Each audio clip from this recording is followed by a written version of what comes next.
পুৱা ৫ বজাৰ পৰা আজি গোৱালপাৰা পাইকান সংৰক্ষিত বনাঞ্চলত প্ৰশাসনে চলাই উচ্ছেদ অভিযান। প্ৰায় 1038 বিঘা চৰকাৰী ভূমিত বেদখল উচ্ছেদ কৰে প্ৰশাসনে। এই উচ্ছেদৰ বিৰুদ্ধে প্ৰতিবাদ সাব্যস্ত কৰা দেখা গ'ল এআইইউডিএফক। ৰাইজৰ দলৰ নেতা অখিল গগৈয়ে সমালোচনা কৰিছে চৰকাৰক। উচ্ছেদৰ মাজতে চৰমপন্থা অৱলম্বনৰ চেষ্টা চলাই এজন লোকে ততাতৈয়াকৈ তেওঁক ভৰ্তি কৰোৱা হয় হাস্পতালত।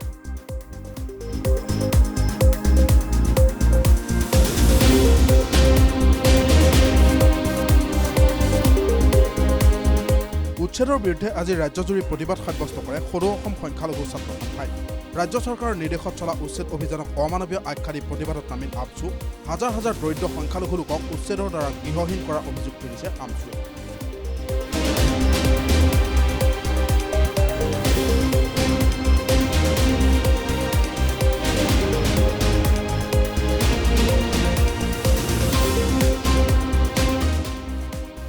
আজি সোণাপুৰত উত্তৰ পূৰ্বাঞ্চলৰ প্ৰথমখন একুৱাটেক পাৰ্ক উদ্বোধন কৰে মুখ্যমন্ত্ৰী হিমন্ত বিশ্ব শৰ্মাই। উচ্ছেদ অভিযান সন্দৰ্ভত মন্তব্য কৰি মুখ্যমন্ত্ৰীয়ে কয় যে পশুতলীত বেটেলিয়ন কেম্প স্থাপন হ'লে কোনো সন্দেহযুক্ত নাগৰিকে বেদখল কৰিব নোৱাৰিব। ইফালে অখিল গগৈৰ মতে আদালত নচলে বুলিও মন্তব্য কৰে মুখ্যমন্ত্ৰীয়ে।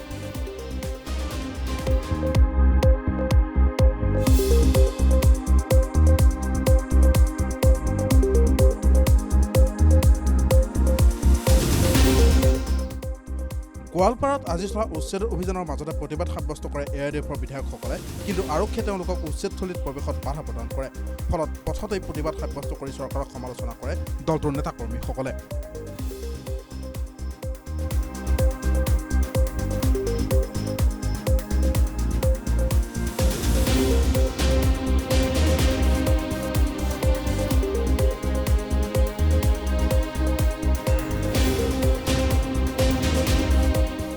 মহানগৰীৰ এখন ব্যক্তিগত বিদ্যালয়ত সংঘটিত হৈছে ভয়ংকৰ ঘটনা।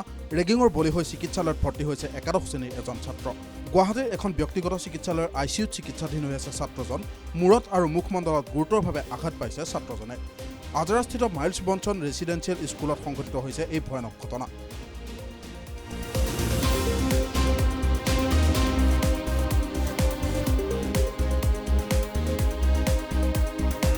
আহমেদাবাদৰ বিমান দুৰ্ঘটনাৰ প্ৰাৰম্ভিক প্ৰতিবেদন প্ৰকাশ। উৰণৰ পাছতেই বিকল হৈছিল বিমানখনৰ 2টা ইঞ্জিন। বন্ধ হৈ গৈছিল ইঞ্জিনলৈ ইন্ধনৰ যোগান, যাৰ ফলত বিমানখন উৰিব পৰা নাছিল। অৱশ্যে এতিয়াও তদন্ত সম্পূৰ্ণ হোৱা নাই বুলি জনাইছে বিমান দুৰ্ঘটনাৰ তদন্তকাৰী সংস্থাই।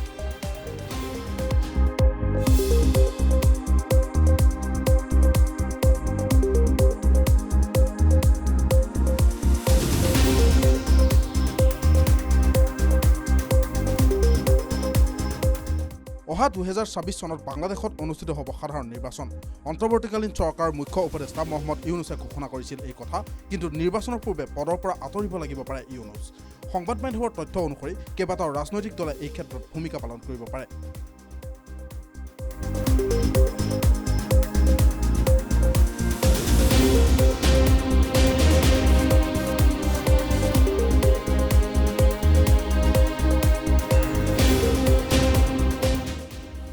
প্ৰায় 3 বছৰ ধৰি চলি থকা ৰাছিয়া ইউক্ৰেইনৰ সংঘাতে পুনৰ এবাৰ মূৰ দাঙি উঠিছে।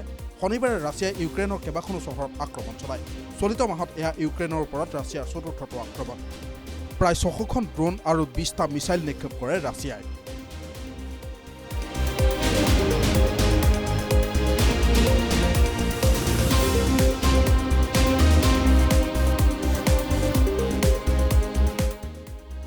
ভাৰত আৰু ইংলেণ্ডৰ মাজত লৰ্ডছত চলি থকা তৃতীয়খন টেষ্টৰ আজি তৃতীয় দিন। প্ৰথম ইনিংছত ইংলেণ্ডে 387 ৰান সংগ্ৰহ কৰে।